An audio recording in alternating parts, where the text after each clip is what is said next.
Bom dia a todos os amigos e amigas do Facebook, público em geral, YouTube, Instagram, Messenger e Telegram.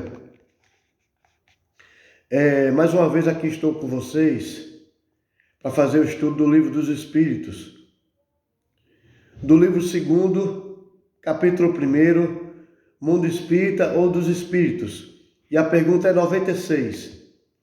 Os espíritos são iguais ou bem existe entre eles uma hierarquia qualquer? Resposta: são diferentes ordens, segundo o grau de perfeição ao qual chegaram. 97. Há um número determinado de ordens ou de graus de perfeição entre os espíritos? O número é ilimitado, pois não existe entre essas ordens uma linha de demarcação traçada como uma barreira, e assim se podem multiplicar ou restringir as divisões à vontade. Todavia, se consideramos os caracteres gerais, elas podem se reduzir a 3 principais. Pode-se colocar em primeiro lugar aqueles que chegaram à perfeição, os espíritos puros. Os da segunda ordem alcançaram a metade da escala. O desejo do bem é a sua preocupação. Os da última ordem estão ainda no início da escala. Os espíritos imperfeitos são caracterizados pela ignorância, o desejo do mal e todas as más paixões que lhes retardam o progresso. É autoexplicativo. 98. Os espíritos da segunda ordem não têm senão o desejo do bem. Vou repetir. 98. Os espíritos da segunda ordem não têm senão o desejo do bem. Tem também o poder de fazê-lo? Resposta: eles têm esse poder segundo o grau de sua perfeição. Alguns possuem a ciência, os outros têm a sabedoria e a bondade, mas todos têm ainda provas a suportar. 99. Os espíritos da terceira ordem, são todos eles essencialmente maus? Resposta: não. Alguns não fazem nem bem nem mal. Outros, ao contrário, se comprazem no mal e ficam satisfeitos quando encontram a oportunidade de fazê-lo. Aliás, existem ainda os espíritos levianos ou estouvados, mais enganadores do que malvados, que se comprazem antes na malícia que na maldade, e que encontram prazer em mistificar e causar as pequenas contrariedades das quais se riem. Bem, é autoexplicativo, mas a gente vai tentar falar algo a respeito. A gente sabe que nem todos os espíritos são essencialmente maus. Muitos são os zombeteiros, que se comprazem nas imperfeições humanas. Por isso que é sempre bom a gente olhar o que estamos pensando, o que estamos sentindo, se são realmente nossos ou se estamos influenciados negativamente. Muitas vezes, o que falamos a outra ou a outras pessoas, a gente fica sem saber que a gente possa estar sendo influenciado, principalmente nos momentos que a gente não espera que alguma pessoa possa aparecer para a gente e a gente ter aquela reação. E diante daquela reação que a gente possa ter e não ter esperado aquela pessoa, inúmeras vezes a gente começa a falar algumas coisas, tecer algumas considerações que não são essencialmente nossas, mas são energias que possam estar ao nosso lado. Por isso que é sempre bom nós, seres humanos, fiscalizarmos, averiguarmos o que se encontra em nossa casa mental. Porque da nossa casa mental é que surgem os sentimentos. E se a gente tem determinados sentimentos por alguma pessoa, ou por algo, ou por situações sociais, que a gente sempre passe a vigiar ou ter a vigilância indispensável acerca do que está habitando o nosso ser.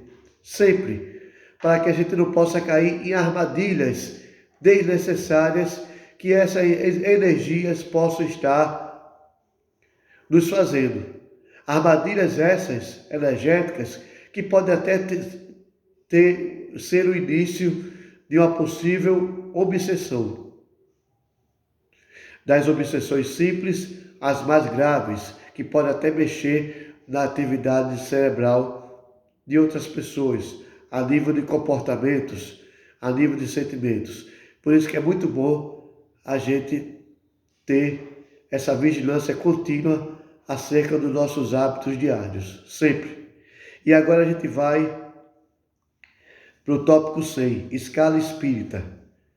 Observações preliminares. A classificação dos espíritos se baseia sobre o grau do seu adiantamento, sobre as qualidades que adquiriram e sobre as imperfeições, das quais deve ainda se despojar. Esta classificação, de resto, nada tem de absoluta. Cada categoria não apresenta um caráter nítido, senão no seu conjunto.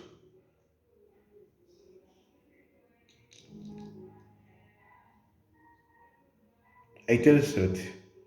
A gente fala sobre a escala espírita, e nessa escala espírita são as ordens dos espíritos, que são movidos pela questão da consciência deles. Não é porque estão desencarnados que não possam ter consciência. Tem sim consciência. Com isso, é imprescindível sempre saber o que habita o seu ser. Sempre.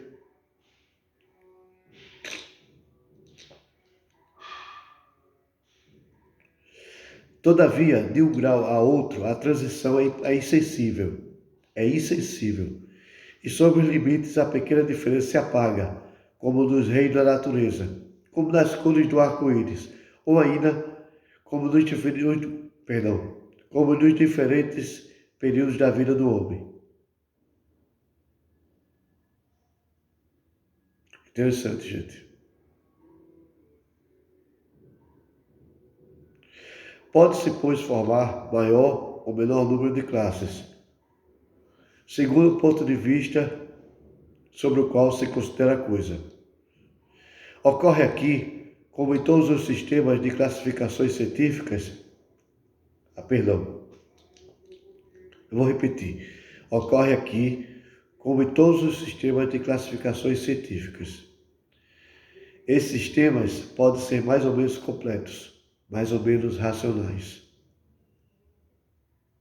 mais ou menos cômodos para a inteligência, mas quaisquer que sejam, não mudam em nada as bases da ciência. Ou seja, a ciência sempre irá provar ou comprovar algo em torno do positivismo, do que possa ser experimentado.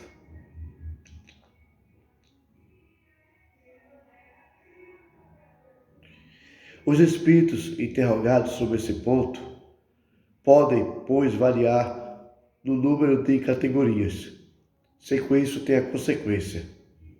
Alguns se armaram dessa contradição aparente, sem refletirem que eles não ligam nenhuma importância ao que é puramente convencional. Para eles o pensamento é tudo. Deixam para nós a forma, a escolha dos termos, as classificações, numa palavra, os sistemas. Acrescentamos ainda esta consideração que não se deve jamais perder de vista, é que entre os espíritos, do mesmo modo que entre os homens, há uns muito ignorantes. Não sendo demais se colocar em guarda contra a tendência a crer que todos devem tudo saber porque são espíritos. É isso, meus irmãos. E como o texto é grande, aqui eu paro. E mais tarde, ou amanhã, a gente parte de classificação dos espíritos. Classificação dos espíritos. Ou melhor, a gente parte da palavra toda classificação, exige método. E mais uma vez eu agradeço a todos vocês pelo estudo realizado e teço considerações acerca da minha pessoa. Está com quase uma hora que eu já voltei do psicólogo E creio que todos nós precisamos. Eu estava dizendo a ele, eu não tive uma mudança brusca. A minha mudança é paulatina. E não por causa de pessoa alguma, mas porque eu preciso mudar o meu ser a cada dia. Me redescobrir. A essência continua. Continuo expansivo no ato de amar, de sentir, mas procuro tentar dar um equilíbrio maior entre a razão e os sentimentos. Não derrogando os sentimentos. Jamais. Jamais. Como eu já disse, quando eu amo mesmo. Quando eu faço amizade realmente. Quando eu quero ajudar, ou posso ajudar, realmente eu ajudo. Sem fazer alarde, sem fazer propaganda alguma. E ajuda não é só material. Ajuda é ouvir a pessoa, prestar atenção na pessoa, sempre. Eu agradeço a todos vocês pelo estudo realizado e que possamos, cada um de nós, ter em mente que Deus sempre nos ampara, sempre. Agradeço a vocês do Facebook, amigos e amigas, público geral, YouTube, Instagram, Zap, Telegram, todos. Muito obrigado, que Deus nos proteja sempre.